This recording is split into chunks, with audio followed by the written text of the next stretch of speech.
우리 모든 성도님들 가정과 삶의 자리 가운데 우리 하나님이 주시는 지혜가 풍성히 넘치기를 예수님의 이름으로 축복합니다. 우리가 사도행전 말씀을 계속 보고 있습니다. 오순절 마가의 다락방에 성령께서 임하셨고 그렇게 초대교회가 시작이 되었습니다. 이 초대교회가 시작된 이후 이 예루살렘 교회는 굉장히 큰 성장을 이루었습니다. 3,000명이 회심하여서 교회 안에 들어오기도 했고요. 또 5,000명이 또 회심해서 들어왔습니다. 그리고 또 더 많은 무리들이 계속해서 말씀 앞에 굴복하고 하나님의 교회 가운데 들어오게 되었습니다. 핍박도 감옥도 채찍도 이 사도들이 복음을 전하는 것, 예수 그리스도 우리 주님께서 구주가 되시는 것을 전파하는 걸 막지 못하였습니다. 복음은 계속해서 흥왕하여 세력을 얻어갔고 믿는 사람들의 수가 날마다 더해갔죠. 그런데 이러한 놀라운 성장이 있었지만 그러나 이로 인하여서 또 문제도 생겨났습니다.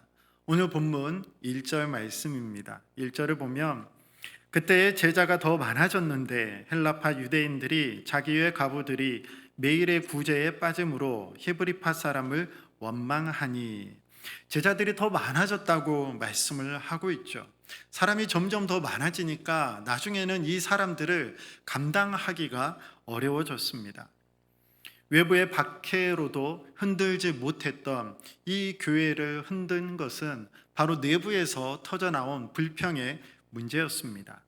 예루살렘 교회 규모를 생각해 보면 처음에 남자만 5,000명이었죠. 남자만 센 숫자였습니다. 여자와 아이들 그리고 나중에 계속해서 들어온 이 많은 제자들의 수를 합치면 적어도 2만 명 이상의 신앙 공동체가 생겨났을 것입니다. 제가 부목사 시절 때 교구 한 교구에서 한 300에서 350 가정 정도는 제가 교구를 맡아서 관리를 하였습니다.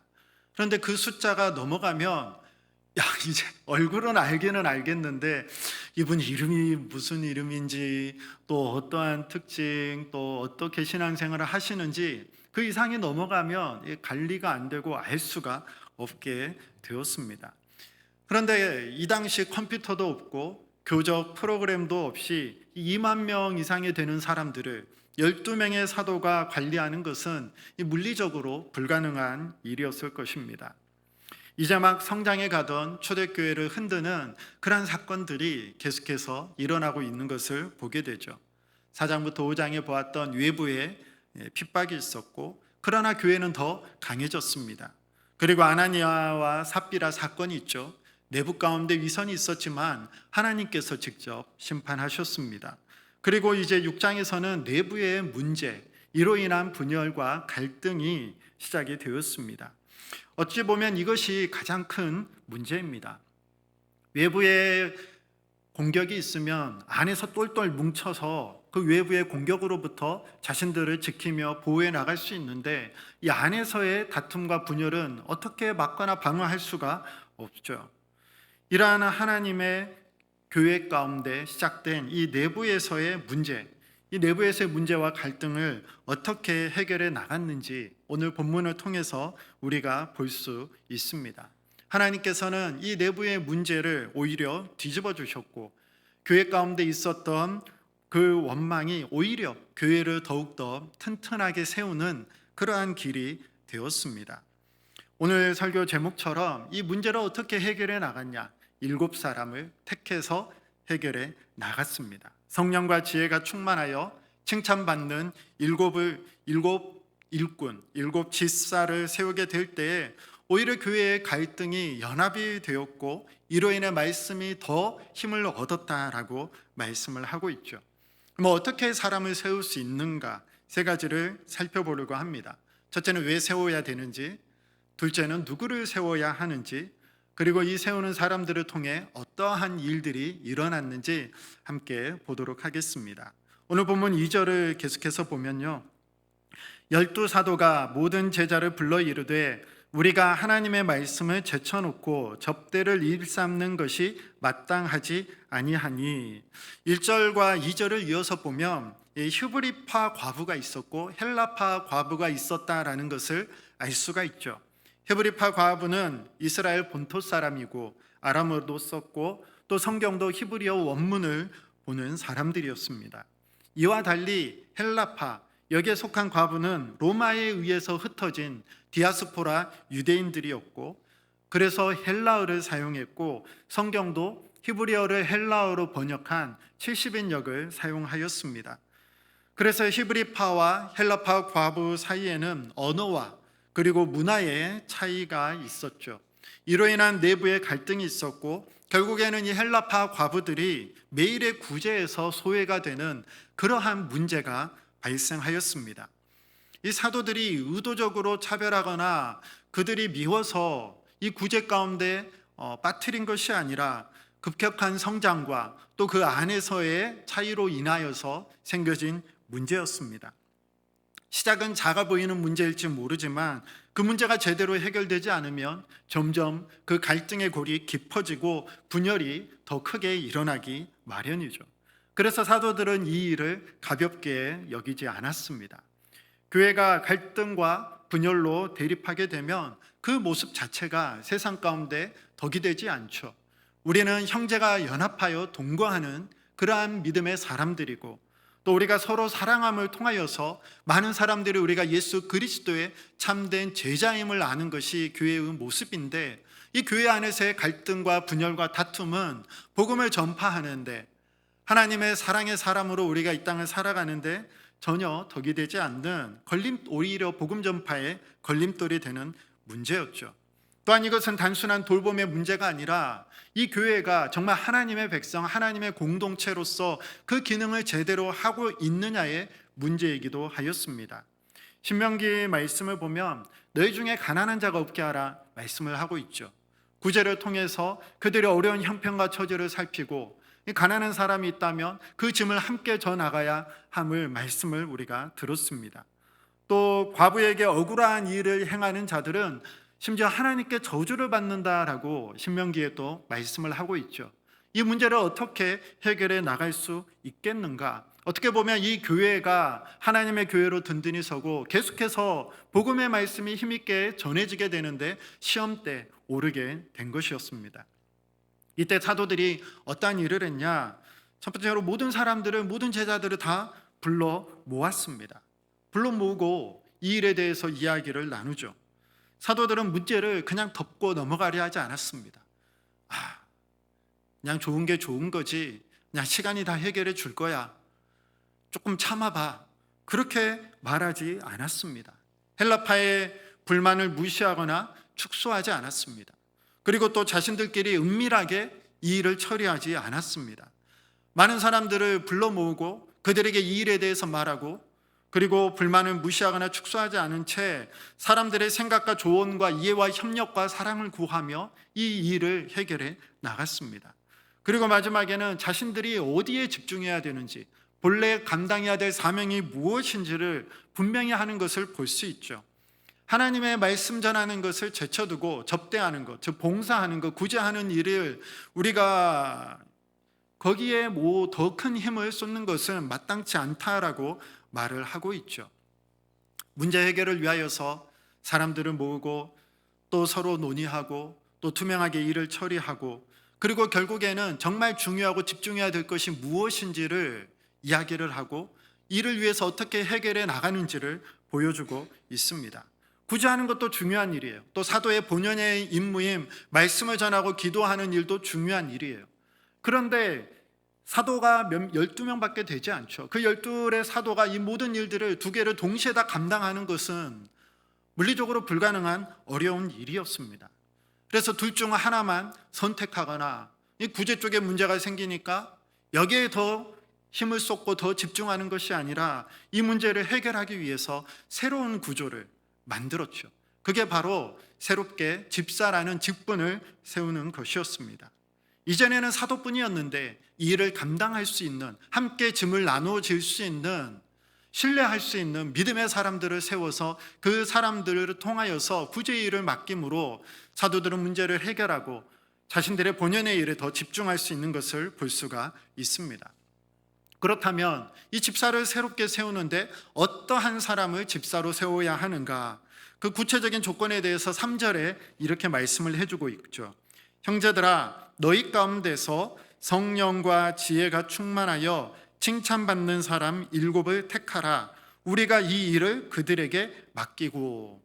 말씀을 자세히 보면 다른 데서 뽑는 게 아니라 너희들 안에서 뽑으라고 말을 하고 있죠. 그리고 사도들이 직접 지명해서 뽑고 선택하는 것이 아니라 너희들 가운데서, 형제들아 너희들 가운데서 너희가 선택해서 세우라고 말을 하는 것을 볼 수 있습니다.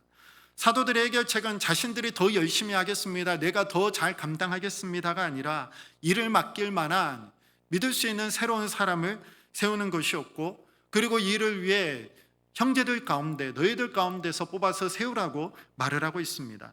그런데 이렇게 뽑아서 세울 때에 어떠한 사람을 세우느냐? 성령이 충만하고 지혜가 충만하고 그리고 칭찬받는 사람을 택하라라고 말씀을 하고 있죠. 첫 번째 조건은 성령이 충만한 사람입니다. 이 7사람의 역할은 단순히 음식을 나누어 주는 정도로 그치는 것이 아니었습니다. 이 구제에서 소외되었다고 생각하는 사람들에게 그냥 이거 받으십시오, 끝, 그게 아니라 찾아가서 그 사람들의 어떠한 문제가 있었는지, 어떻게 해서 이 일이 일어나게 되었는지, 또 이로 인해서 어떠한 불편한 마음은 있진 않았는지 가서 찾아가서 들어주고 그 상처받은 마음을 만져주고 위로해주고 또 필요를 채워주는 그러한 일들을 감당해야 했습니다. 단순히 행정적으로 못 받은 거 주고 끝나는 일이 아니었죠. 그렇기 때문에 사람들과 만나서 대화하고 문제를 파악하고 갈등을 해결하고 또 소외되고 지친 자가 있다면, 낙심한 자가 있다면 위로하고 권면해서 다시 세워야 하는 그러한 일을 해야 했습니다. 영적인 것까지 살피며 나아가야 했죠. 그렇기 때문에 다른 무엇보다 또 성령이 충만한 그러한 조건이 채워진 사람을 집사로 세웠습니다. 그리고 또 두 번째로 지혜가 충만한 사람을 세웠습니다. 이 지혜롭게 일을 하는 것이 중요하죠. 찾아가서 그 문제를 해결하는 데 있어서 어떻게 해야 이 갈등을 잘 해결하고 지혜롭게 문제를 해결하고 필요를 채울 수 있는지 지혜가 가득한 사람이어야 하였습니다. 출애굽기 31장 3절 말씀을 보면 이 브살렛이라는 사람이 성막을 세울 때 하나님께서 그를 부르셔서 그를 통해 모세에게 알려주신 그 성막을 세우는 일을 맡기고 감당을 하게 하죠. 그래서 출애굽기 31장 3절에 이렇게 말씀합니다. 하나님의 영을 그에게 충만하게 하여 지혜와 총명과 지식과 여러 가지 재주를 줘서 그 성막 세우는 일을 감당하게 하였습니다. 브살렐은 성막 건축을 총감독한 자로서 하나님의 영이 지혜로 충만한 사람이었죠.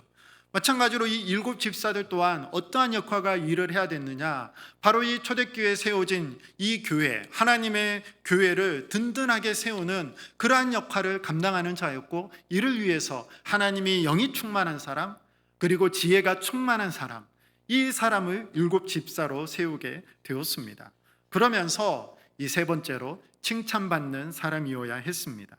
단순히 평판이 좋은 것이 아니라 이미 공동체 안에서 이미 사람들 가운데 야, 참 저 사람은 칭찬받는 사람이다, 참 저 사람은 정말 모든 일들을 지혜롭게 하나님의 뜻대로 해결해 나가는 사람이다라고 많은 이들에게 인정을 받는, 칭찬을 받는 그러한 사람을 세워야 했습니다. 이미 세우기 전에 그렇게 사람들로부터 인정을 받고 검증받은 사람을 이 무리들 가운데서 택해서 세운 것이죠. 정직하고 신실하며 신뢰할 수 있는, 그래서 비난할 것이 없는 칭찬받는 사람 7명을 택해서 세우게 되었습니다. 만약 지혜롭지 못한 자, 그리고 덕을 세우지 못하고 칭찬받지 못한 자가 그 자리 가운데 세워진다면 오히려 갈등을 해결하려 갔다가 또 다른 문제에 봉착할 수 있었을 것입니다. 초대교회는 이 공동체가 이들을 세워서 사도들 앞에 보내었고, 그리고 온 교회가 함께 기도했고, 그리고 사도들이 직접 안수하여서 이들을 7 집사로 세웠습니다. 이렇게 선출된 7 집사의 이름을 한번 다시 보시기를 바랍니다. 5절 말씀을 보면 온 무리가 이 말을 기뻐하여 믿음과 성령이 충만한 사람 스데반과 또 빌립과 브로고로와 니가노르와 디몬과 바메나와 유대교에 입교했던 안디옥 사람 니골라를 택하여, 이 7명의 이름이 자세하게 나와 있습니다. 그런데 한 가지 우리가 주목해서 볼 것은 이 7사람의 이름이 다 헬라 이름이라는 거예요. 헬라인들의 이름입니다. 자, 우리가 맨 처음 1절로 다시 가면 어떤 갈등이 있었죠? 헬라파 과부와 히브리파 과부의 갈등이 있었습니다. 이 헬라파 과부가 소외되고 제대로 구제를 받지 못하는 그 일이 있었던 것이죠. 그래서 이 헬라파 과부들을 잘 따독이고 그들의 문제를 해결해주고 그들의 말을 들어줄 수 있는 사람이 필요했죠. 7명의 집사를 세우는데 이 헬라파의 문제를 해결하기 위해서 누가 세워졌어요? 집사가 7명이 세워졌는데 그 7명의 집사가 다 누구예요? 헬라파 사람을 이름을 갖고 있는 헬라파 집사라는 것을 말씀을 통해서 볼 수가 있죠. 그럼 반대로 이렇게 생각해 볼 수 있습니다. 히브리파 사람 입장에서는 사도들로부터 고난을 위임받고 중요한 일을 결정하는 데 있어서 우리 히브리파 사람은 한 명도 되지 않고 어떻게 헬라파 사람 7명만 세울 수가 있나, 이런 생각을 하진 않았을까요? 그랬을지도 모르죠. 그런데 이렇게 7명을 세웠고 이 세워진 7명을 통하여서 모든 무리가 기뻐하고 믿음과 성령이 충만한 사람으로 세웠고, 이 일로 말미암아서 오히려 더 교회가 말씀 가운데 더 부흥하고 성장하는 모습을 볼 수가 있습니다. 히브리파 사람들이 헬라파 사람으로 세워진 것에 대해서 불만을 갖거나 거기에 대해서 조금도 토를 달지 않았다는 것이에요. 오히려 이 소외되는 사람들을 따독이고 그들을 권면하고 세우기 위해서 이렇게 소수의 헬라파 사람들이 세워진 것을 오히려 더 기뻐하고 이를 통하여서 교회가 더 하나로 연합하는 모습을 볼 수가 있습니다. 교회 안에서 이 두 쪽의 문제가 생길 때 내 말이 더 옳고 내가 더 많은 것을 차지해야 되고 내가 조금이라도 더 목소리를 내야 되고 내가 바라고 원하는 사람이 세워져야 되고, 그렇게 똑같이 양쪽이 이러한 입장을 갖고 있으면 갈등이 해결될 수가 없죠. 오히려 만나면 만날수록 문제가 더 커질 수밖에 없습니다.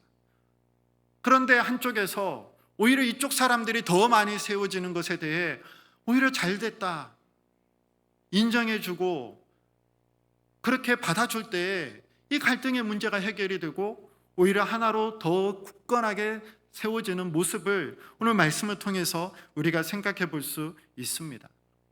내가 더 많은 것을 갖고 내 목소리를 내고 내가 차지해야만, 내가 세워져야만 갈등과 문제가 해결되는 것이 아니라 오히려 예수님께서 우리를 위해서 모든 것을 내어주시고 낮아지셨던 것처럼, 하나의 밀이 땅에 떨어져 썩어진 것처럼 그러한 마음으로 서로가 서로를 대할 때에 오히려 갈등이 해결이 되고 더 하나로 연합되는 일들이 일어나게 되는 것이죠.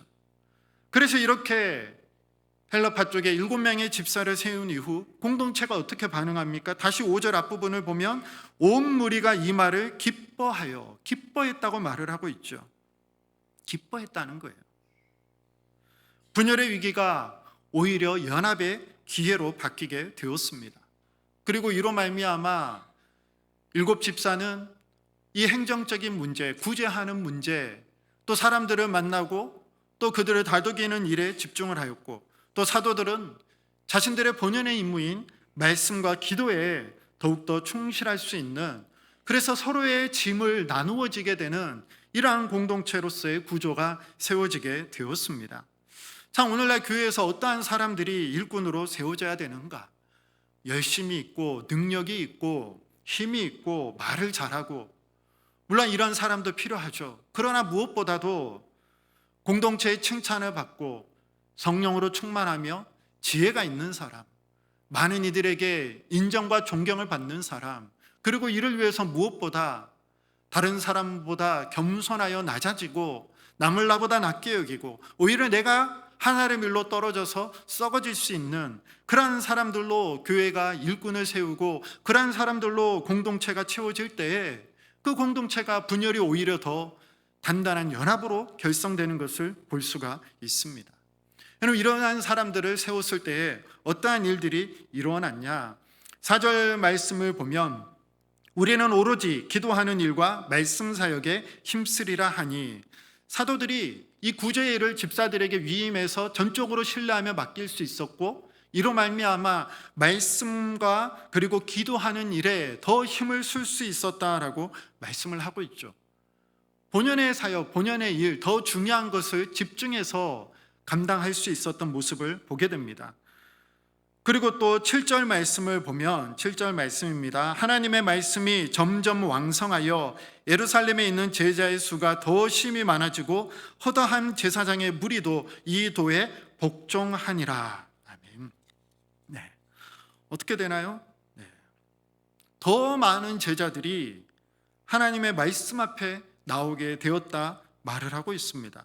그리고 심지어 그 다음 부분을 보면 허다한 제사장의 무리들도 이 도에 복종하였다라고 말씀을 하고 있죠. 제사장이 어떠한 사람입니까? 이 예수님을 구주로 믿고 또 예수님의 복음의 말씀을 전파하는 것을 박해하고 싫어했던 사람들이 제사장들이에요. 그런데 오히려 이 제사장들조차 이러한 교회의 모습을 보고 하나님의 말씀 가운데 자신들 또한 이 도에 복종하는 모습을 볼 수가 있습니다.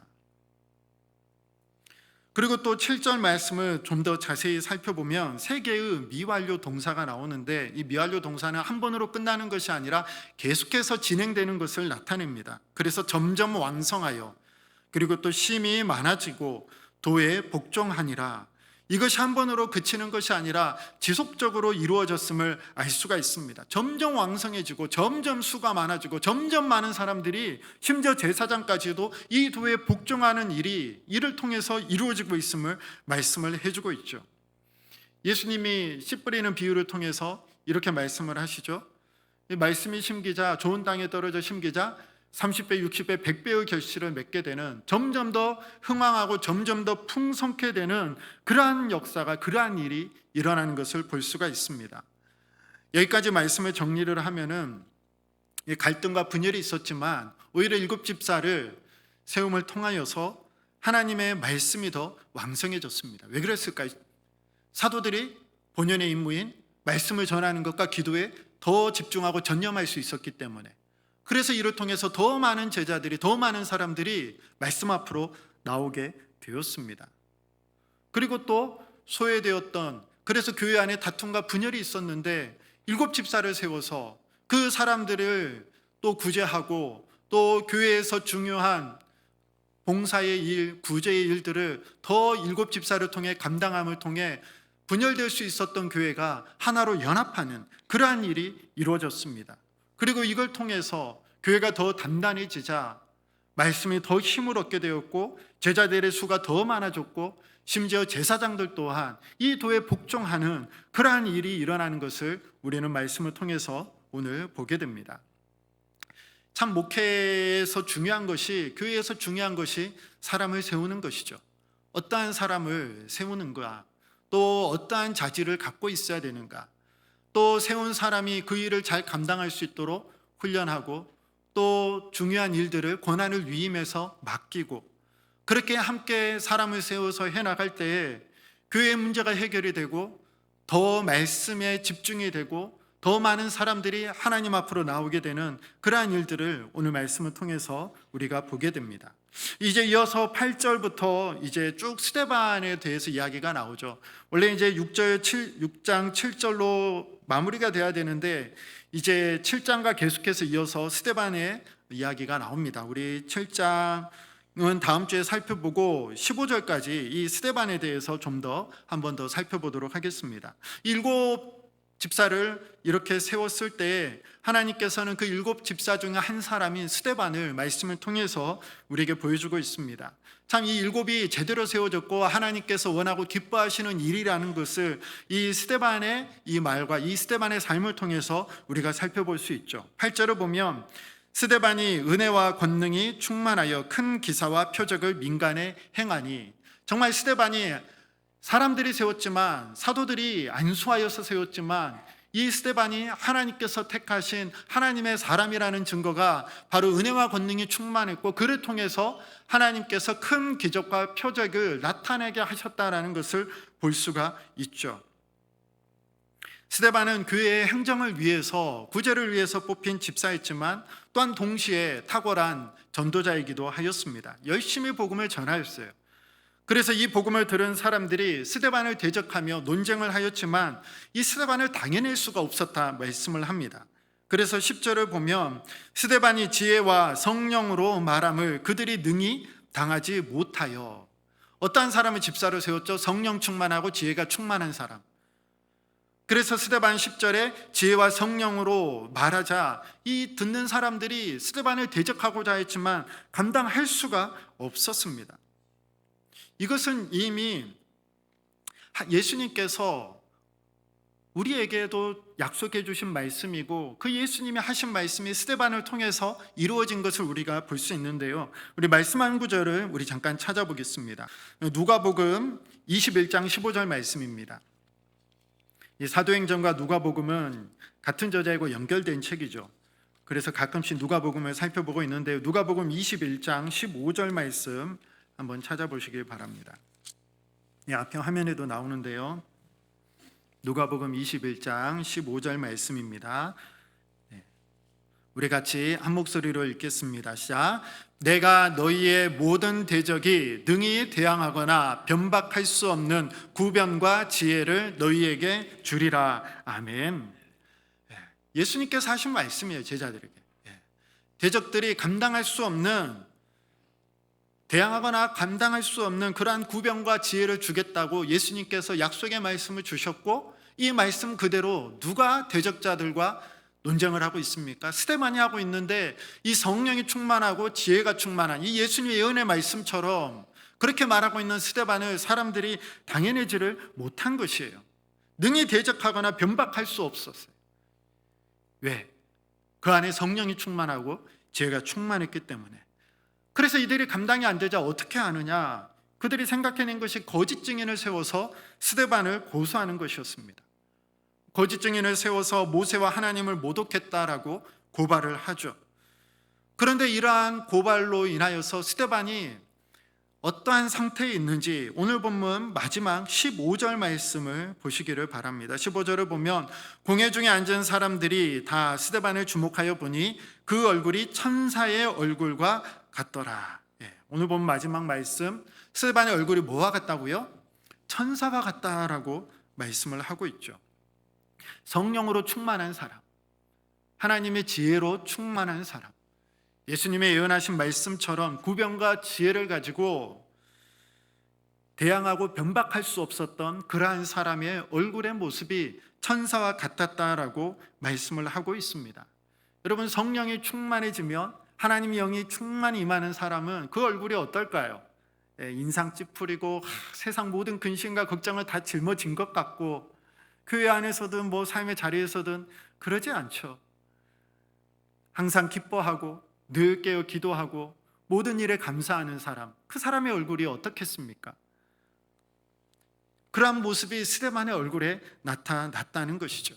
인위적으로 만들어내는 것이 아니라 그 내면의 영적인 상태가, 성령의 충만한 모습이 그 얼굴 가운데 자연스럽게 흘러나오고 있는 것을 볼 수가 있습니다. 그리고 또 이 구절은 모세가 시내산에 올라가서 이 율법을 받았을 때 그 모습을 또한 떠올리게 하죠. 모세가 율법을 받아가지고 내려오니까 사람들이 어떻게 됐어요? 모세 얼굴을 쳐다볼 수 없었어요. 백성들이 두려워서 가까이 가지 못하고 그 얼굴을 수건으로 덮었죠. 훗날에 예수님도 변화산에서 이 얼굴이 해와 같이 빛났던 모습을 우리는 알 수 있죠. 이 스데반의 얼굴이 천사와 같다는 것은 이와 같은 맥락으로 우리는 알 수 있습니다. 하나님의 임재 앞에 선 사람, 그 하나님의 영광을 반사하는 사람이 바로 스데반이었다는 것이죠. 이 스데반을 사람들이 고발하죠. 신성을 모독했다, 모세를 그리고 또 하나님의 율법을, 신성을 모독한 일을 이 스데반이 저질렀다라고 말을 하고 있죠. 이 율법 중에 최고의 권위자, 최고의 사람이 누구입니까? 모세예요. 그런데 스데반이 어떻다고요? 그 얼굴이 모세와 같이 천사의 얼굴 같은 그러한 모습, 영광의 강체가 이 고발당한 스데반의 얼굴에 나타나는 것을 볼 수 있죠. 이들의 법정은 스데반을 모세의 원수로, 모세를 모욕하는 자로 몰고 가려고 하였지만 오히려 하나님은 스데반의 얼굴이 천사의 얼굴과 같이 보여주셨어요. 그래서 정말 참된 사람이, 참된 증인이 누구인지를 오늘 15절 말씀을 통해서 볼 수가 있습니다. 그리고 이 15절 마지막 절은 우리가 다음 주에 볼 이 사도행전 7장에 이 스데반 마지막에 그 결론과도 연결되어 있는 것을 볼 수 있습니다. 7장 끝부분에서 53절 말씀을 보면 스데반은 유대 지도자들을 향하여서 너희는 천사가 전한 율법을 받고도 지키지 아니하였도다라고 말을 하고 있죠. 천사가 전해준 율법을 너희들은 받고도 지키지 못한다. 그런데 스데반의 얼굴은 어떻다고요? 천사의 얼굴과 같다고요. 정말 누가 진실을 말하고 있는지를 오늘 이 말씀을 통해서 보여주고 있는 것이죠. 그리고 또 이것은 다가올 스데반의 순교를 예비하는 장면이기도 합니다. 마지막 7장 55절 56절 다음 주에 살펴보겠지만 스데반이 돌에 맞아서 죽어가는 그 순간 어떻게 되죠? 하늘이 열리고 인자가 하나님 우편에 서신 것을 봅니다. 스데반이 땅에는 있지만 그러나 이미 그 존재가 하늘에 속해 있는 사람이 되었다라는 것을 보여주고 있죠. 천사 같은 얼굴을 통해서 미리 예고해 주고 있습니다. 오늘 말씀을 정리를 하겠습니다. 이 7 집사를 세우죠. 성령 충만하고 지혜가 충만하고 또 많은 사람들에게 칭찬받는 사람, 이러한 7 사람을 세우고 사도들이 안수해서 고난을 위임하였을 때 이 소외된 과부들이 돌봄을 받게 되었을 뿐만이 아니라 또 사도들은 말씀과 기도에 전무할 수 있게 되었고 이를 통해 더 많은 사람들이 복음을 듣고 하나님 앞에 나오게 되었습니다. 또 이를 통해서 세워진 7 집사, 이 사람들이 어떠한 일을 했는지 구체적으로 나오진 않죠. 오늘 스데반 그리고 또 빌립 집사가 또 에티오피아 네시에게 세례를 주고 또 복음을 전하는 그러한 일들이 이 집사들을 통하여서 이루어진 것 또한 볼 수가 있습니다. 이 권한을 위임했고 사람을 세우자 스데반과 같은 빌립과 같은 그러한 복음을 전하고 또 교회의 일들을 감당하는 정말 소중하고 귀한 일꾼들이 세워진 것을 볼 수가 있습니다. 어찌 보면 헬라파 과부들이 원망이 없었다면 집사 직분은 탄생하지 않았을 수도 있죠. 또 집사 직분이 없었다면 사도들이 말씀과 기도에 전념하기가 쉽지 않았을 것입니다. 그리고 허다한 제사장들이 복음 앞에 무릎 꿇는 일도 없었을지도 모르죠. 그리고 또 스데반과 빌립과 같은 정말 귀한 사람을 세우는 일도 어려웠을지 모릅니다. 참 교회 가운데 다툼과 분열의 문제였지만 오히려 이것을 지혜롭게 성령 충만함으로 칭찬받는 사람을 세움으로 말미암아 하나님께서는 이 일로 말미암아 교회를 더 굳건하게 세우는 일로 바꾸시는 것을 볼 수가 있습니다. 우리도 또한 교회 안에 문제가 있다고 해서 갈등이 있다고 해서 그것을 쉬쉬하거나 덮으면 안 되죠. 오히려 이 문제를 하나님 앞에 내어놓고 지혜롭게 해결해 나가는 것이 필요합니다. 이를 통해서 오히려 갈등이 있었지만 그 상처가 봉합이 되고 오히려 더 단단하게 연합하여서 하나님의 일들을 더 깊이 있게 더 잘 감당해 나가는 것을 오늘 말씀을 통해서 살펴볼 수 있죠. 이 교회도 죄인인 사람들의 모임이기 때문에 당연히 이 사람의 모임 안에 교회이지만 연약함이 있습니다. 서로 간에 아픔이 있고 상처가 있고 갈등이 있고 문제가 있을 수 있습니다. 없으면 이상하죠. 중요한 것은 그러한 일들이 있을 때 어떻게 그 문제를 해결해 나가는가 중요합니다. 문제를 정직하게 직면하고 또 그 문제를 해결할 수 있는 정말 합당한 사람을 세우고 그리고 또 무엇보다 말씀과 기도에 힘을 다할 때에 오히려 하나님의 말씀이 흥황하여졌고 많은 사람들이 하나님 앞에 오게 되었고 또 스데반과 빌립 같은 그런 귀한 하나님의 일꾼들을 세우게 되었습니다. 참 우리들 또한 여러 상황과 문제가 있을 때 기도하며 하나님께 지혜를 구하며 또 좋은 사람들을 세워서 우리 영주 동산교회가 오히려 문제가 하나님께서 복을 주시는 통로가 되기를 오히려 하나님의 말씀이 더욱더 힘을 얻을 수 있기를 간절히 소망하며 나아갑니다. 시간 우리 함께 기도하는 시간을 갖도록 하겠습니다. 먼저 첫 번째로 우리 교회 안에서 갈등과 분쟁이나 다툼이나 마음 상함이나 상처와 여러 가지 해결해야 될 문제가 있을 수 있습니다. 그런 원망과 갈등이 찾아올 때 감추거나 회피하지 않게 하시고 성령 안에서 정직하게 직면할 수 있는 성숙함을 우리에게 주시기를, 또한 우리 주변에 있는 헬라파 과부와 같은 소외되고 연약한 이웃들의 자리를 먼저 알아볼 수 있는 영적인 민감함을 우리에게 허락해 주시기를, 내 목소리와 내 이익과 내 자리를 먼저 내려놓고 작은 자들을 섬겼던 그들 가운데서 일곱을 택해 세웠던 이 초대교회의 모습처럼 우리들 또한 예수 그리스도의 섬김을 닮아 서로 사랑하고 세상 속에서 하나님의 교회로서 하나님의 사람들로서 오히려 칭찬받고 인정받는 그런 교회 공동체 되게 해달라고 이러한 기도의 제목을 가지고 함께 기도하며 나가겠습니다. 기도합니다. 참 좋으신 아버지 하나님, 오늘 이 저녁 저희에게 말씀을 듣게 하시니 감사합니다.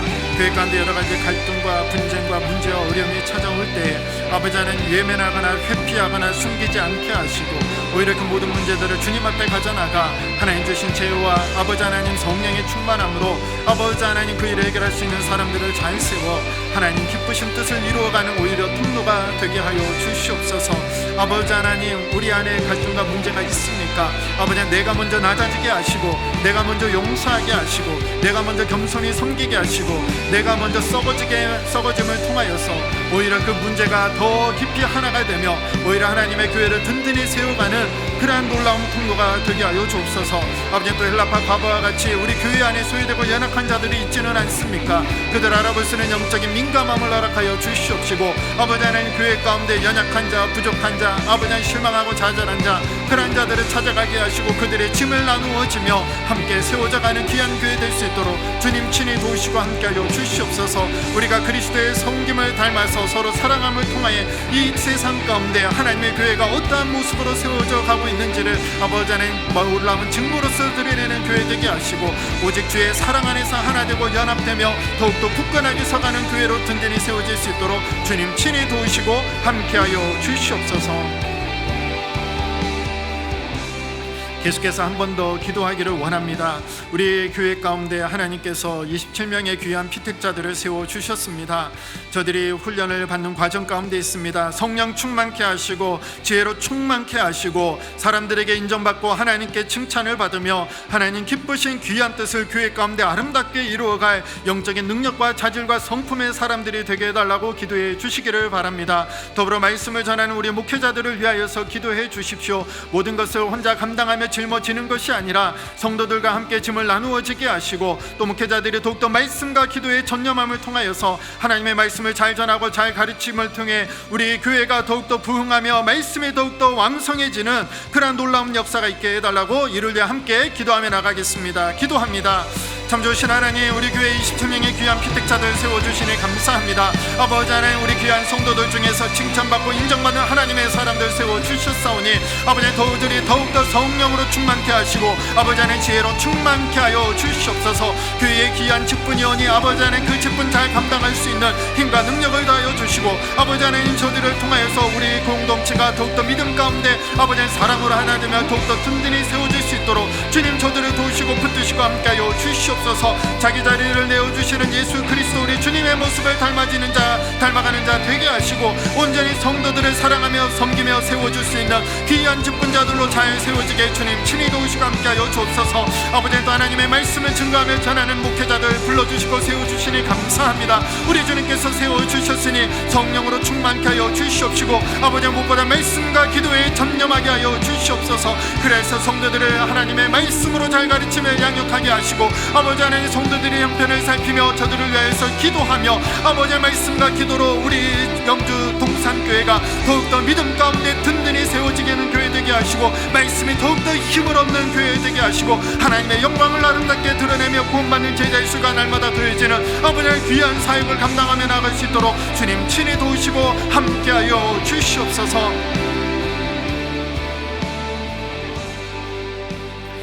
참 좋으신 아버지 하나님, 교회를 세우시고 주님의 교회가 귀한 사명을 이 땅 가운데 감당해 나갈 수 있도록 또 귀한 직분자들을 불러 세워주시니 참으로 감사합니다. 아버지 하나님, 자신이 맡은 귀한 직분 또 감당해야 될 사명들 우리 주님 주신 힘과 능력으로 충성스럽게 잘 감당케 하여 주옵소서. 무엇보다 성령으로 충만케 하시고 지혜로 충만케 하시고 하나님께 칭찬받으며 사람들에게 인정받으며 하나님의 영광을 드러내는 귀한 직분자들 다 되게 하여 주시옵소서.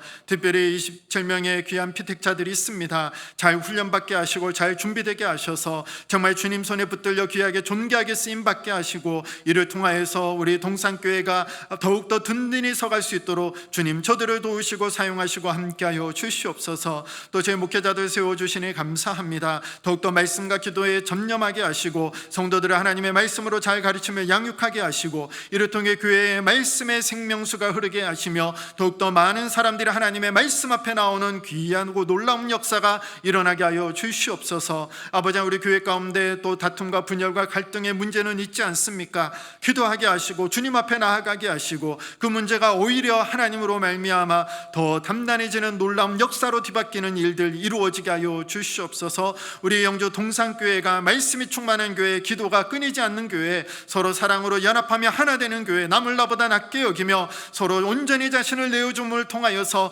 예수 그리스도의 아름다운 생명이 넘쳐나는 우리 교회 되게 하여 주옵소서. 예수님의 이름으로 기도합니다. 아멘.